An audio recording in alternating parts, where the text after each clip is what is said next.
Attracted by the better working conditions in the cherry orchards, the number of Mexican workers in Grand Traverse County increased throughout the 1930s. However, the country was in the grips of a depression and resentment towards the braceros grew. People claimed Mexicans were taking jobs away from Americans.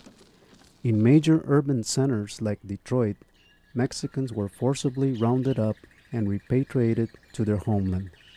By the late 1930s, the number of Mexican cherry pickers had declined. In their place came out-of-work farmers and sharecroppers, many who came from southwest Missouri and Oklahoma.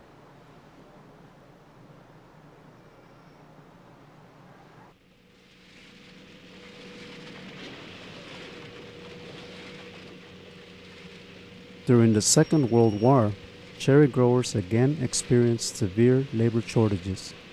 Men were enlisting in the army or taking high-paying jobs in industry.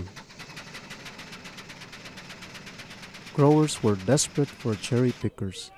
Demand for workers was so great that downtown retailers in Traverse City closed their stores early to allow employees to work in the orchards.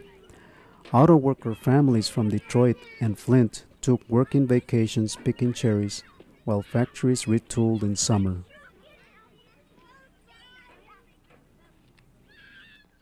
To relieve the labor shortage, the agriculture industry lobbied Congress to reinstate the Bracero program.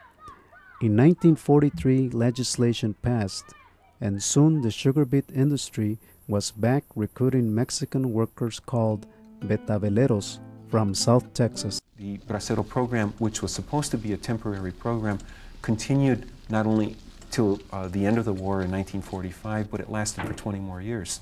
What it ultimately did was to make sure that there was a surplus of labor, and in fact that abundance of work, more than anything, helped to keep workers' wages way down. There are a lot of myths that have a regular effect of belittling Mexican workers, of denying them political rights, civil rights, and making it seem like Mexicans don't belong in the region.